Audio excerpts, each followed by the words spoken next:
يا أيها الذين آمنوا إذا نودي للصلاة من يوم الجمعة فاسعوا إلى ذكر الله وذروا البيع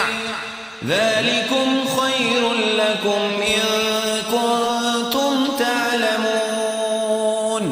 فإذا قضيت الصلاة فانتشروا في الأرض وابتغوا من فضل الله